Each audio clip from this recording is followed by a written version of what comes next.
Good day, folks. Now today I'm going to bring you some magazines. I got a stack here, some of which I've owned for quite some time. The bottom ones here. Some of which I just got. So let's show you. Okay, first up, got Spice Girls. I was around when the Spice Girls were big, and I remember them, of course. I always loved these lovely ladies. I wasn't a huge fan of their music, or I didn't really follow them, but I guess like if you're a big fan of the Spice Girls, you get all kinds of shots of Spice Girls on stage, Spice Girls backstage. You don't get any nudie shots in here, because I think she's pretty famous for that. But, you get little interviews and stuff about them, and a fan magazine, the Spice Girls, yay. Then I got Vampirella. Now, Vampirella, made by Warren Magazines, was a semi-nudie kind of comic booky, black and white comic strip sort of magazine. I believe there's several stories of Vampirella in there. There's pretty much almost nudity in there. I haven't read through this entire thing to find out if there's any more. But yeah, you get a lot of sexy ladies in this one. Tons of ads in the back too. This would have been made, I think, just after the first Star Wars movie came out. I think this is 1979. Let's find out. Maybe 77. This says 1978 calendar that you can buy. So maybe it was late 1977. Anyway, yeah, this might be worth a few bucks, actually. And, I see a nipple. Yeah, it's pretty racy. And I can see why a lot of young men would buy this. Back in 1977, you probably can't find anything quite like this. Well, of course you can find this on the shelf. You can find porno mags. This was when it was okay, to have nudity and stuff like that and not have to be in a separate section. Or maybe this is just before they created that second section. Then, of course, I got the king of those kinds of magazines, Heavy Metal. This is a later issue. This is from the 90s, I think. 2004. Wow. I didn't even know they were still making heavy metal magazines then. Are they still making them now? Yeah, and there's some racy nudity and stuff in there. It's subtle. Look, yeah, it's about as subtle as that gets. But of course, sci-fi, fantasy stories. Actually, this seems to have a lot more nudity than I thought it would. Lost my subscription card there.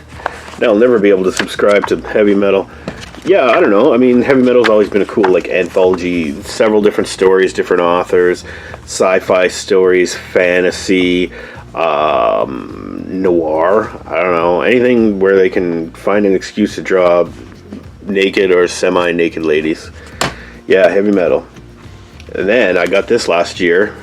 This is The Life tribute to Godzilla's entire career. Back when he was a super fake looking rubber monster. Hey, Mothra. All the way up to where he's the legendary Godzilla. The CGI, super realistic looking. This is a great magazine, though. It really goes through the history of Godzilla and shows you, all his different phases and movies and movie series, because there's, Godzilla has been broken up into many different series of movies. They're all Godzilla, but there's what they call the Showa era, there's one they call the Heisei era, and there's another one they call the Millennium era, and then there's the Shin era now, and then there's the legendary Godzilla, and so much Godzilla. Too much to actually put in this magazine, but hey, if you want to know anything about Godzilla, it's your definitive source right there. So yeah, I just grabbed a random handful of magazines to show you, so I thought I'd also show you one I've had for a while. This is Guitar for the Practicing Musician. This is basically a guitar magazine. yeah, this magazine has like music in it. Breaking the Law. Like, it's got a lot of like heavy metal songs and rock songs transcribed. So you can play along with the records and stuff like that. It also has, not only does it have the traditional music notation there, but of course you can see it also has the tablature. Tablature being like, where you would place your fingers on the fretboard, at what position, and which string. And I learned a lot from these magazines. I don't really play that much anymore, but this was a valuable resource when I was learning to play. And this one comes with a poster, or 2 posters. No, just the one. It's Jimmy Page. I get a poster of Jimmy Page, still intact. I got this secondhand a couple of years ago because I used to have a ton of issues of this, but I guess I got rid of those a long time ago.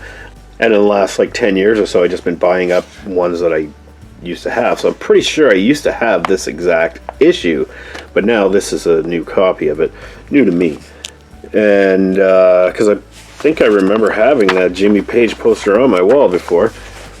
Yeah, it's got lots of songs in here. It's got Def Leppard, Loverboy, Breaking the Law, Tom Sawyer, After Midnight, like classic rock songs. And as I said, this is an invaluable resource that I don't know if they still make this magazine, and I don't know if people, would rather just use an app or something to learn certain songs or whatever, but this is how I learned it. Learned more about actual music theory from this magazine than I did probably in school. Made me play the trombone. Guitar is way cooler. Then to finish up here, I've got a couple of magazines that these 2 I do think I've had since I was young, or when I first bought them. I have Dungeon and Dragon. And guess what these are about? Dungeon magazine was a magazine that published short one-off adventures for Dungeons and Dragons, the critically acclaimed and popular role-playing game, which you may have heard some stuff about.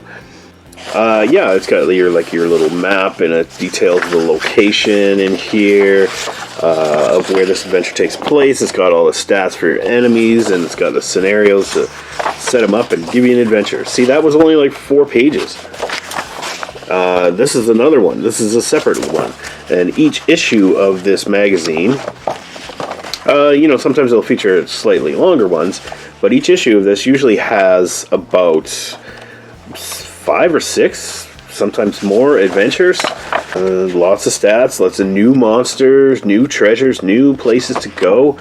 Stuff that you won't get from the commercially published stuff from what was, at the time of this publication, was TSR. I don't know if this was, here you go, TSR. That's what Wizards of the Coast used to be. Or the company that actually brought you Dungeons and Dragons, rather than Hasbro, you know what I mean? Anyway, that's Dungeon. So that was all the adventures. And then you get Dragon, which actually came out, I think, around the same time, but maybe a little bit earlier. The Dragon magazine was stuff about to supplement the rules of Dungeons and Dragons, and to give you more content, more monsters to fight, more types of adventures to go on, advice about how to run your campaign. It even has stuff about, in the middle section here, it has stuff about video games, like sci-fi and fantasy video games. It's full of ads that tell you all about different different role-playing projects. Like, for instance, you get Ninja Turtles, and I used to have that game, and I sadly sold it. But this issue, I've held on to this one forever because it's got what I think was a really cool, it says bonus game inside. What it is, it's not really a game. Like, it doesn't give you any game pieces or anything like that, but it's like, it suggests this game. It's called Dino Wars, and it's that. It's Army Men versus Dinosaurs. And it's simple, and it's got a really simple setup, and it's super fun to play. I've only actually tried it like once or twice because I found some other games a little bit more detailed that are just as awesome as this. I mean, come on, man. Now, how could I not want to play that game? And they just give you rules and a game for free in this magazine. Well, I mean, you know, the magazine wasn't free. It cost me $3.50 in like 1990 or 1991, I guess. Yeah, Dragon Magazine, one of my favorites. I have tons of issues of this.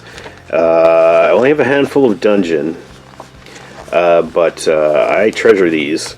And the guitar, you know, I'll hang on to that one. Probably the Godzilla. I know I'm going to keep this one. But these guys, or gals, rather, I think they're going up for sale. Anyway, I just thought I'd show you a few of the magazines that I have perused lately. Can't say that I read each one of these cover to cover, because, I mean, who even reads magazines anymore? I don't know. This has got everything I ever wanted to know about the Spice Girls in it. Except for what they look like naked.